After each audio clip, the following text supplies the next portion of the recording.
বন্ধুরা, আজকে আমি তোমাদের এমন একটি গল্প শোনাবো যেটি শুনলে তোমার মনে কিছু করার জেদ অবশ্যই তৈরি হবে। সুতরাং গল্পটি পুরোটা শোনো। আশা করি কিছু উপকার তো তোমাদের হবে। আর হ্যাঁ, আমার চ্যানেলটি অবশ্যই সাবস্ক্রাইব করে রাখো এমন মোটিভেশনাল ভিডিও আরও পেতে। চলো শুরু করা যাক। একজন ছেলেকে সবাই অলস, ব্যর্থ আর ভাগ্যহীন বলতো। তার নাম ছিল অভি। ছোটবেলা থেকেই সে স্বপ্ন দেখত একদিন সফল হবে, কিন্তু জীবনের বাস্তবতা তাকে প্রতিদিন এক ধাপ পিছিয়ে দিত। অভি বহুবার চাকরির জন্য পরীক্ষা দিয়েছিল, প্রতিবারই অল্পের জন্য ব্যর্থ হয়। বন্ধুরা হাসত, বাড়ির লোকও ধীরে ধীরে তার উপর থেকে বিশ্বাস হারিয়ে ফেলেছিল।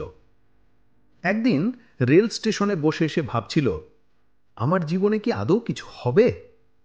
ঠিক তখন এক বৃদ্ধ ভিক্ষুক তার পাশে এসে বলল, বাবা, একটু জল পাবে?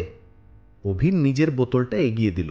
বৃদ্ধটা জল খেয়ে বলল, তুমি জানো, আমি প্রতিদিন এই প্ল্যাটফর্মে বসি, কিন্তু কখনো ভাবি না আজ মানুষ দেবে কি দেবে না।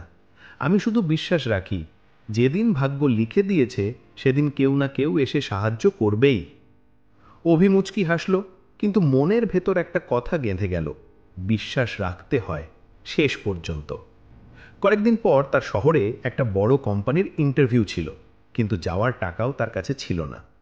অভি ঠিক করল শেষবারের মতো চেষ্টা করবে।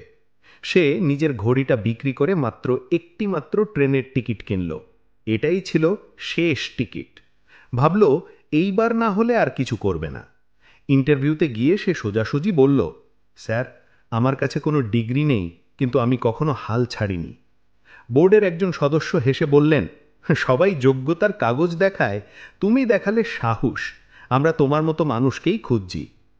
সেই দিনই অভি চাকরি পায়। তার সেই একটি মাত্র টিকিটই হয়ে গেল জীবনের মোড় ঘোরানোর সুযোগ।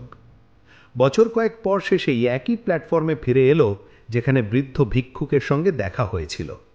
বৃদ্ধকে খুঁজে পেল না, কিন্তু মনে মনে বলল, ধন্যবাদ, তুমি আমায় বিশ্বাস শেখালে। জীবন অনেক সময় তোমাকে কোণঠাসা করে দেয়, মনে হয় সব শেষ, কিন্তু ঠিক সেই মুহূর্তেই আসে শেষ টিকিটের সুযোগ, যা বদলে দিতে পারে তোমার গোটা জীবন। তাই বিশ্বাস হারিও না, শেষ চেষ্টাটা সবসময় করে যাও, কারণ তুমি জানো না, এইবারটাই হয়তো তোমার জীবনের মোড় ঘুরিয়ে দেবে।